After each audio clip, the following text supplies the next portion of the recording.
Históricamente, hay personas en todo el mundo que han sufrido inequidad, exclusión o desprotección a causa de su diversidad sexual, raza, edad o etnia. Estas poblaciones tienen características, necesidades y saberes que los hacen diferentes. Comprender esa diversidad es fundamental para garantizar el ejercicio de sus derechos. En Colombia, estos grupos han sufrido un impacto desproporcionado con ocasión del conflicto armado, soportando actos violentos y afectaciones desproporcionadas en virtud de su condición. Al reconocer estas diferencias, queda claro que dichos grupos requieren una respuesta específica, que entienda sus particularidades y los vea como sujetos de protección especial con igualdad de derechos. Entender esas características es la razón de ser de los enfoques diferenciales.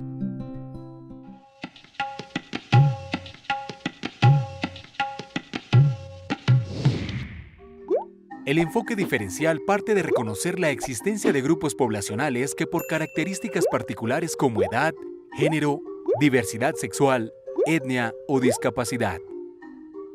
Por esto, la legislación colombiana ha adoptado una serie de normas que garantizan los derechos de esos grupos.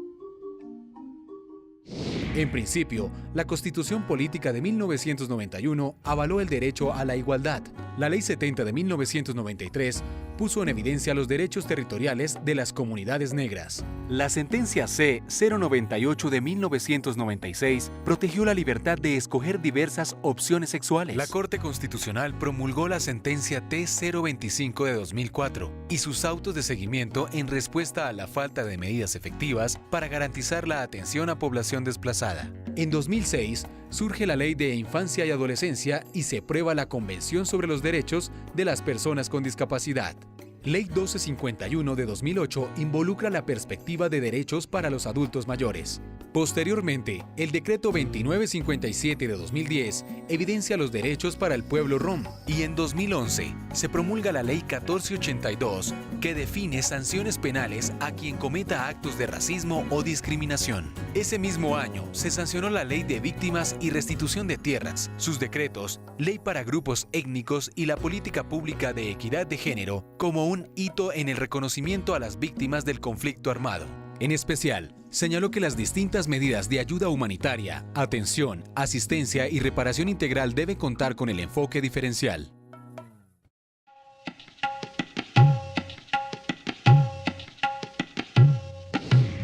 La Ley de Víctimas decide organizar la actuación del Estado en un sistema que busca funcionar de manera articulada solamente para dar soluciones y respuestas a las necesidades y demandas de las víctimas. Este sistema se llama Sistema Nacional de Atención y Reparación Integral a las Víctimas.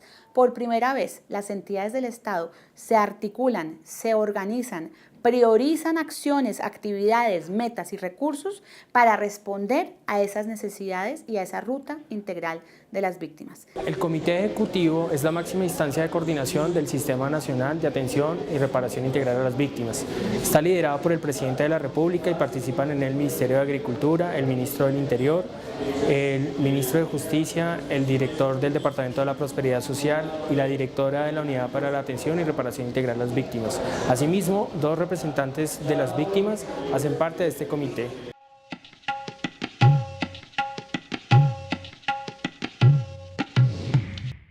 Es el encargado de liderar la transversalización de los enfoques en todos los componentes de la política pública que están dibujados o mejor determinados en el Decreto 1725, que es el Plan Nacional de Atención y Reparación Integral a las Víctimas. Es necesario indicar que se ejerció desde la Consejería, la Secretaría Técnica en la Subcomisión de Enfoque Diferencial del SNARIT, y desde allí se garantizó la inclusión de esto en las políticas públicas, precisamente una forma diferenciada a las mujeres víctimas en el marco del conflicto armado. La participación de las víctimas en el subcomité de enfoque diferencial está referida a 6 representantes, uno por el enfoque de víctimas de mujer, otro por el enfoque LGTBI, otro por discapacidad, otro por adulto mayor, otro por las etnias y otro por niños, niñas, adolescentes.